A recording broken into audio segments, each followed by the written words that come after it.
Assalamualaikum warahmatullahi wabarakatuh. Selamat datang di channel Kisah Tersembunyi. Dimanapun kalian berada, semoga sehat selalu. Amin. Baiklah, tak perlu berlama-lama, langsung saja kita masuk ke dalam ceritanya.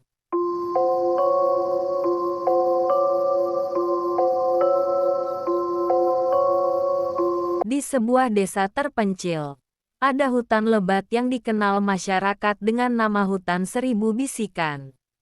Hutan itu jarang dilalui orang karena dipercaya menyimpan banyak misteri. Namun anehnya, di tengah hutan tersebut berdiri sebuah warung kopi sederhana. Warung itu tidak besar, hanya berupa bangunan kayu beratap seng berkarat. Di depannya ada papan kayu tua bertuliskan, "Warung Kopi Busari." Yang membuatnya aneh, warung itu selalu terlihat ramai jika dilihat dari jauh. Banyak orang duduk, tertawa, dan bercengkerama.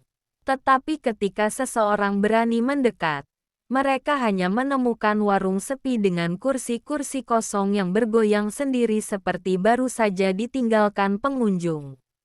Konon, warung itu sudah ada sejak puluhan tahun lalu. Busari, seorang janda tua yang membuka warung kopi untuk para penebang kayu, sering terlihat menyajikan kopi panas sambil tersenyum ramah. Namun suatu malam, terjadi kebakaran besar di hutan. Api melalap habis pondok para pekerja. Banyak yang meninggal terbakar, termasuk Busari. Sejak saat itu, warung kopi tersebut lenyap, namun beberapa tahun kemudian, warung itu kembali terlihat, seolah dibangun kembali oleh tangan tak kasat mata.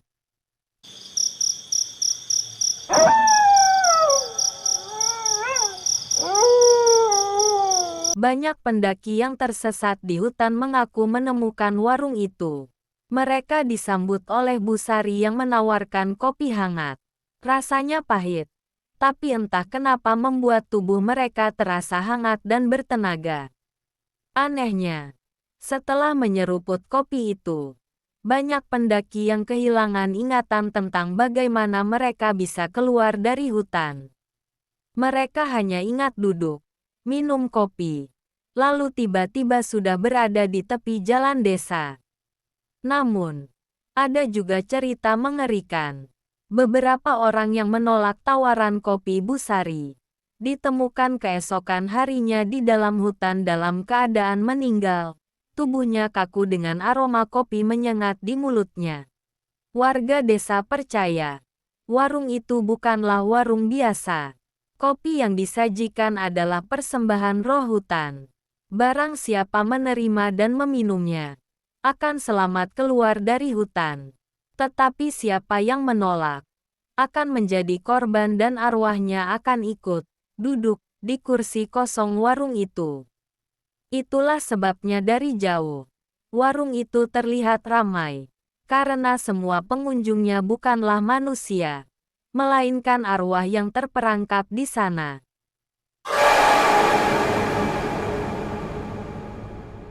Seorang pemburu babi hutan pernah bercerita. Ia melihat warung itu di tengah malam. Lampunya terang, penuh suara orang bercakap. Ia hampir masuk, tapi anjing pemburunya menggonggong keras, menolak maju. Saat ia menoleh sebentar lalu melihat kembali ke arah warung, bangunan itu menghilang. Hanya tersisa pohon-pohon hitam terbakar dan bau kopi yang begitu pekat di udara. Sejak saat itu, warga desa memberi peringatan keras. Jika kau tersesat di hutan seribu bisikan dan mencium aroma kopi, jangan pernah menoleh ke arah sumbernya. Karena sekali kau duduk di warung itu, kau mungkin tidak akan pernah pulang sebagai manusia. Malam itu, Andi, seorang pemuda dari desa sebelah, memutuskan untuk melewati hutan seribu bisikan. Ia baru pulang dari rumah kerabatnya di desa lain, dan jalan memutar terlalu jauh. Banyak warga sudah memperingatkannya, tetapi Andi bukan tipe orang yang mudah percaya pada cerita mistis. Hutan malam itu sunyi. Hanya suara jangkrik dan dedaunan kering yang bergesekan tertiup angin. Andi menyalakan senter kecilnya. Tapi cahaya terasa begitu redup. Seperti ditelan oleh gelapnya hutan. Di tengah perjalanan, bau kopi tercium samar-samar. Harum. Seperti kopi tubruk panas yang baru diseduh. Andi terhenti. Hidungnya menghirup dalam-dalam. Aneh. Siapa yang bikin kopi di tengah hutan begini? Gumamnya.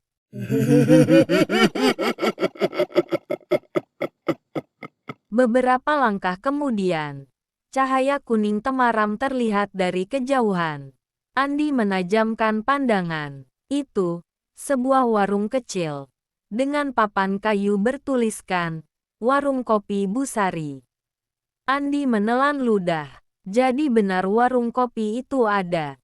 Suara tawa dan percakapan terdengar samar. Seakan ada banyak orang di dalam. Rasa penasarannya lebih besar daripada rasa takutnya. Ia melangkah masuk. Begitu membuka pintu kayu yang berderit, Andi terdiam. Warung itu sederhana. Ada meja kayu panjang, beberapa kursi bambu, dan toples-toples berisi kue kering. Tapi warung itu kosong. Tidak ada seorang pun di sana. Hanya kursi-kursi yang bergoyang pelan. Seperti baru saja ditinggalkan seseorang. Andi duduk. Hatinya mulai gelisah. Mungkin mereka semua baru keluar sebentar, pikirnya. Tiba-tiba, dari dapur kecil di belakang, seorang wanita tua muncul. Rambutnya disanggul. Wajahnya penuh keriput. Tapi senyumnya ramah. Dialah Busari. "Selamat malam, Nak. Mau pesan kopi?" Suaranya serak, tapi lembut. Andi mengangguk gugup. "Iya, Bu. Kopi hitam. Kalau ada." Busari tersenyum. Lalu berbalik menuju dapur. Tidak lama kemudian, aroma kopi semakin kuat. Ia kembali dengan sebuah cangkir tanah liat. Asap tipis mengepul dari permukaannya. "Silakan diminum," katanya sambil meletakkan cangkir di meja. Andi menatap kopi itu. Warnanya pekat, hitam legam. Ia ragu sejenak, tapi rasa haus dan kantuk membuatnya menyeruput sedikit. Pahit, sangat pahit, tapi anehnya, setelah itu tubuhnya terasa hangat, dan kepalanya ringan. Seketika suasana berubah. Dari jendela, Andi melihat bayangan orang-orang duduk di kursi yang tadinya kosong. Ada bapak-bapak penebang kayu. Ada anak muda. Bahkan seorang ibu yang menggendong bayi.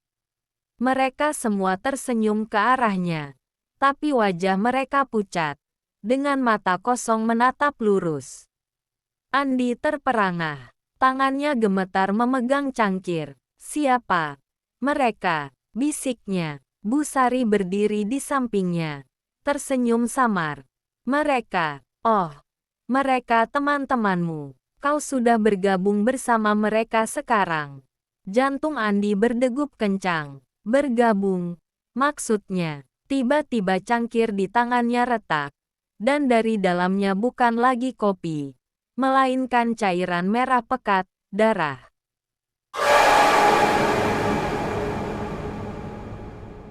Andi menjatuhkan cangkir itu. Suara tawa ramai memenuhi ruangan. Tapi kini terdengar aneh. Bergema seperti bisikan dari dunia lain. Para pengunjung warung itu berdiri serentak. Menatap Andi dengan senyum lebar yang mengerikan.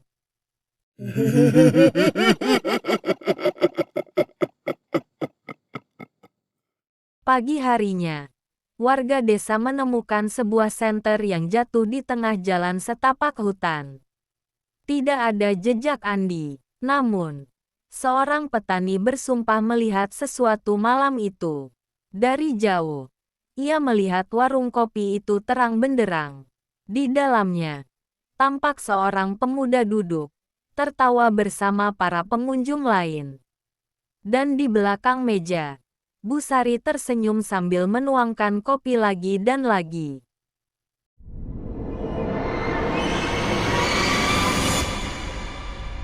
Sejak hilangnya Andi, desa menjadi resah. Orang-orang mulai berbisik-bisik bahwa warung kopi di tengah hutan kembali aktif. Setiap malam, beberapa warga mengaku mencium aroma kopi panas terbawa angin hingga ke pinggir desa. Bahkan, ada yang mengaku mendengar suara tawa ramai dari arah hutan, padahal tak ada satupun yang berani ke sana. Pak Juna, seorang guru tua, bercerita bahwa ia pernah hampir menjadi korban. Malam itu, ia pulang terlambat setelah rapat desa. Jalan memutar terlalu jauh, jadi ia memilih melewati tepi hutan. Di perjalanan, ia mencium bau kopi yang begitu harum. Hidungnya seolah ditarik untuk mencari sumbernya. Waktu itu saya melihat lampu temaram di antara pepohonan, katanya. Ada bangunan kayu kecil, warung sederhana, dan saya lihat Andi sedang duduk di dalamnya. Guru itu menelan ludah. Suaranya bergetar ketika menceritakan. Saya panggil Andi, tapi dia hanya tersenyum. Senyumnya aneh. Bibirnya kaku. Matanya kosong. Bu Sari muncul dari balik dapur, lalu menoleh ke arah saya. Dia melambaikan tangan, mengajakku masuk. Untunglah anjing yang dibawa Pak Juna menggonggong keras dan menarik bajunya, membuat ia tersadar. Ketika ia menoleh kembali, warung itu sudah menghilang. Yang tersisa hanya bau kopi pekat yang menusuk hidung. Hilangnya Andi membuat beberapa pemuda desa penasaran. Malam itu, mereka sepakat untuk membuktikan sendiri apakah warung itu nyata. Bertiga mereka masuk hutan dengan membawa lampu Petromax dan parang. Awalnya hutan tenang, tapi sekitar tengah malam, angin berhembus membawa aroma kopi panas. Mereka saling berpandangan. Itu dia, bisik salah satunya. Cahaya kuning redup terlihat di kejauhan. Semakin dekat, samar terdengar suara gelas beradu, obrolan orang-orang, dan tawa yang asing. Akhirnya mereka melihatnya. Warung Bu Sari. Lampunya terang, dan kursi-kursi penuh oleh pengunjung. Dari kejauhan, tampak Andi di salah satu kursi, tertawa sambil mengangkat cangkir. Salah satu dari pemuda itu memberanikan diri melangkah lebih dekat. Tapi tiba-tiba, Bu Sari menoleh. Senyumnya perlahan merekah. Matanya memandang lurus ke arah mereka, seperti sudah tahu mereka mengintip sejak tadi. Lampu Petromax yang mereka bawa tiba-tiba padam. Suasana jadi gelap gulita. Suara tawa dari dalam warung berubah menjadi bisikan-bisikan seram, bercampur suara sendok beradu dengan cangkir. Mereka lari terbirit-birit, tak berani menoleh lagi.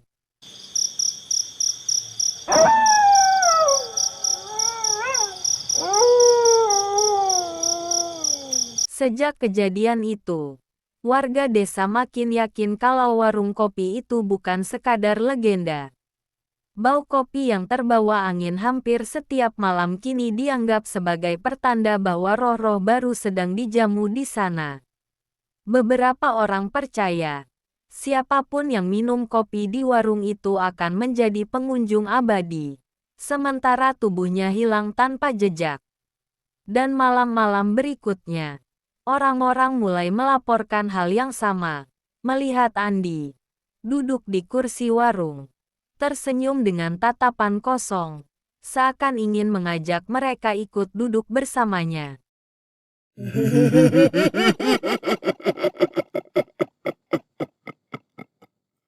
Desa semakin heboh setelah hilangnya Andi dan beberapa orang lain yang mengaku melihat warung itu. Warga akhirnya sepakat membentuk tim pencari. Mereka terdiri dari 3 pemuda desa, Budi, Rian, dan Hendra, ditemani seorang dukun tua bernama Mbah Wiryo. Mbah Wiryo dikenal sebagai orang yang bisa melihat hal-hal yang tak terlihat mata manusia biasa. Malam itu, mereka berempat membawa obor, sesajen, dan air doa. Tujuan mereka jelas, menemukan warung kopi itu, lalu menyingkap rahasia di baliknya. Hutan terasa sangat berbeda malam itu. Angin berhembus membawa aroma kopi semakin kuat, bercampur bau gosong, seperti kayu terbakar. Ini sudah dekat, bisik Mbah Wiryo sambil menaburkan kembang setaman di tanah. Tak lama, cahaya temaram muncul. Benar saja, di tengah rimbunnya pohon, berdiri warung kopi Bu Sari. Lampunya terang, kursinya penuh pengunjung. Dari kejauhan terdengar suara obrolan riang, seperti warung biasa. Namun, semakin mereka mendekat, Budi mulai menggigil. Ia menyadari bahwa wajah para pengunjung itu bukanlah wajah manusia hidup. Mata mereka kosong, kulit pucat, beberapa masih gosong seperti terbakar api. Mbah Wiryo memberi isyarat agar mereka bersembunyi. Dari balik semak, mereka mengintip ke dalam warung. Tampak Bu Sari di balik meja, sedang menuangkan kopi dari teko tanah liat hitam. Tapi ada sesuatu yang membuat bulu kuduk mereka berdiri. Teko itu bukan berisi air, melainkan cairan merah pekat, darah.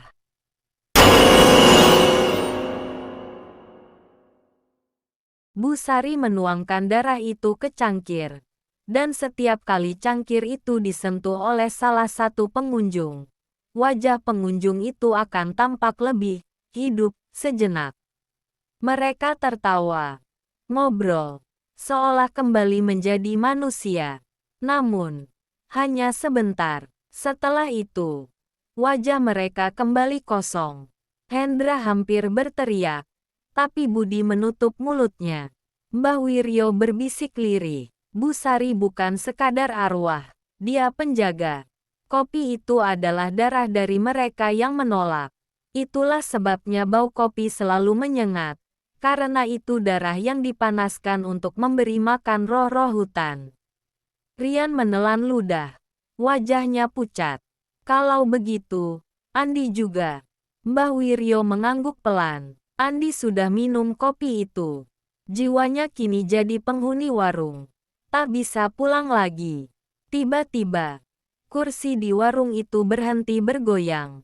Tawa pengunjung lenyap. Semua mata, yang kosong dan pucat itu, kini menoleh serentak ke arah semak tempat mereka bersembunyi. Bu Sari juga menoleh. Senyumnya melebar. Matanya merah menyala. Ah, tamu baru rupanya. Mau saya buatkan kopi.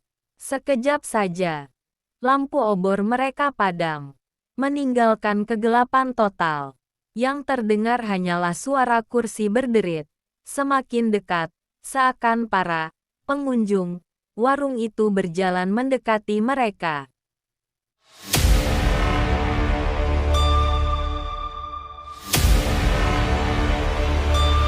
Suasana hutan malam itu semakin mencekam. Obor mereka padam. Hanya kegelapan yang menyelimuti. Suara kursi berderit dan langkah kaki semakin mendekat. Seakan para pengunjung warung itu keluar satu persatu untuk menyambut mereka. Lari, sekarang, seru Mbah Wiryo. Keempat orang itu berlari membelah semak. Namun anehnya, semakin jauh mereka berlari, semakin jelas aroma kopi mengikuti. Bahkan, dari balik pepohonan, cahaya warung itu tetap terlihat, seolah warung itu mengejar mereka. Hendra yang berlari paling belakang tiba-tiba berteriak. Kakinya seperti ditarik sesuatu. Ketika yang lain menoleh, mereka melihat tangan pucat keluar dari tanah, mencengkeram kakinya erat. Wajah Andi muncul dari bawah tanah. Matanya kosong, suaranya berbisik. Temani aku di sini. Budi dan Rian panik menarik Hendra. Sementara Mbah Wiryo merapalkan doa. Tangan-tangan itu akhirnya melepaskan, namun meninggalkan bekas lebam hitam di kaki Hendra. Saat mereka menoleh ke depan, warung kopi itu kini sudah berdiri tepat di hadapan mereka. Padahal tadi mereka sudah berlari jauh. Tak ada pilihan lain. Mereka dipaksa masuk. Di dalam, suasananya jauh berbeda dari pandangan luar.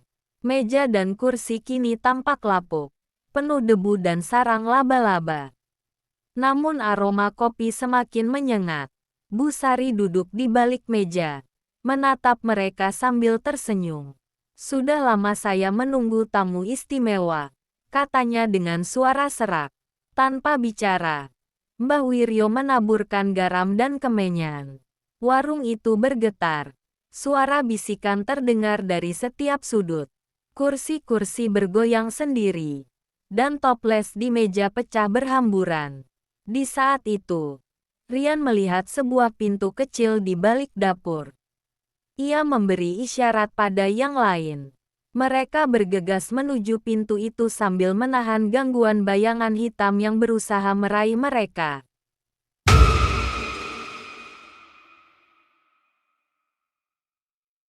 Pintu itu terbuka dengan derit panjang. Di dalamnya ada sebuah ruangan sempit, remang, dengan dinding kayu berlumut.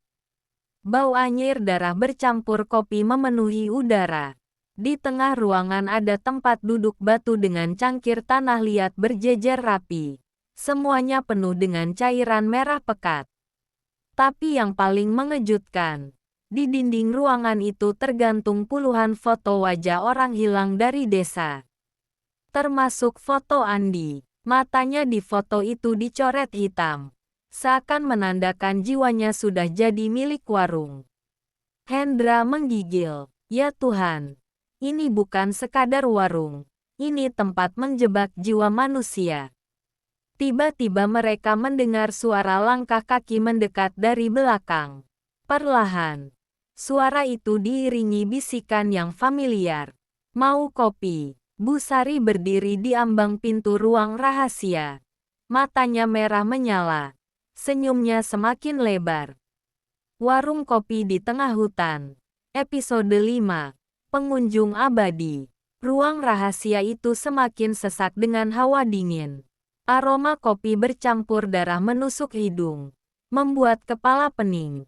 Foto-foto wajah korban yang menempel di dinding seperti menatap mereka dengan tatapan kosong.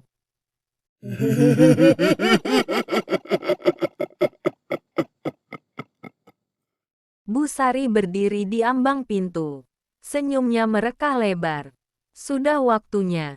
Kalian ikut duduk bersama mereka." Tangan keriputnya terangkat. Dan perlahan kursi-kursi kosong di ruangan itu bergerak sendiri, seolah mengundang mereka duduk. Mbah Wiryo maju ke depan. Ia mengeluarkan kendi kecil berisi air doa yang sudah disiapkan sejak awal.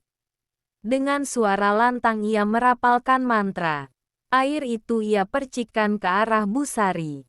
Sekejap, sosok Bu Sari berubah.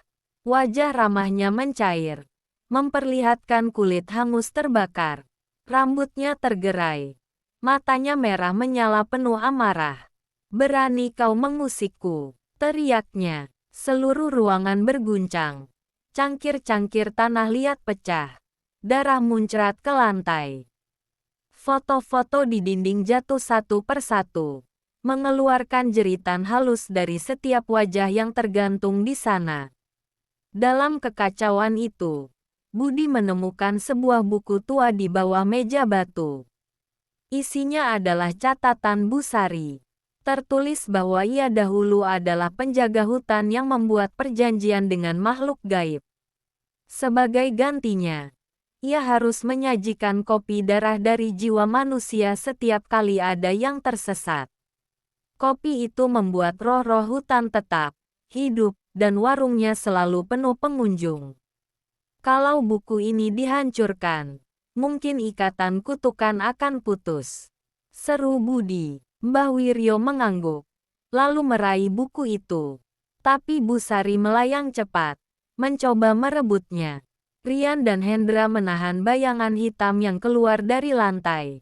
Sementara Budi menyalakan obor dengan tangan gemetar. Mbah Wiryo meletakkan buku itu di atas obor.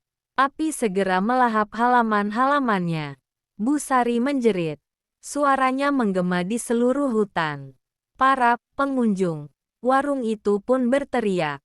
Tubuh mereka membeku, lalu hancur menjadi debu. Namun, sebelum lenyap, Bu Sari berteriak keras.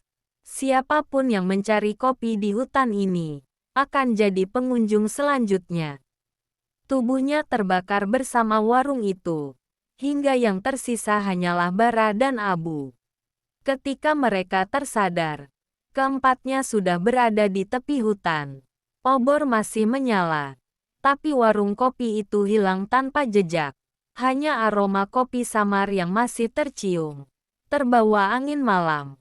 Mbah Wiryo tampak lemah. Ia berkata lirih, kutukan memang diputus, tapi warung itu tidak musnah. Ia hanya menunggu sampai ada jiwa baru yang mau menyeruput kopi. Beberapa minggu kemudian, desa mulai tenang kembali. Namun suatu malam, seorang pedagang dari kota yang melewati hutan mengaku mencium aroma kopi panas.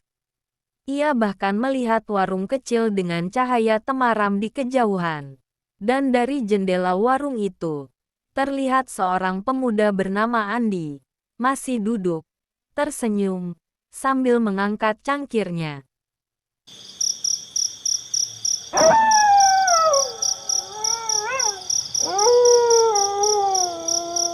Terima kasih sudah mendengarkan cerita kami.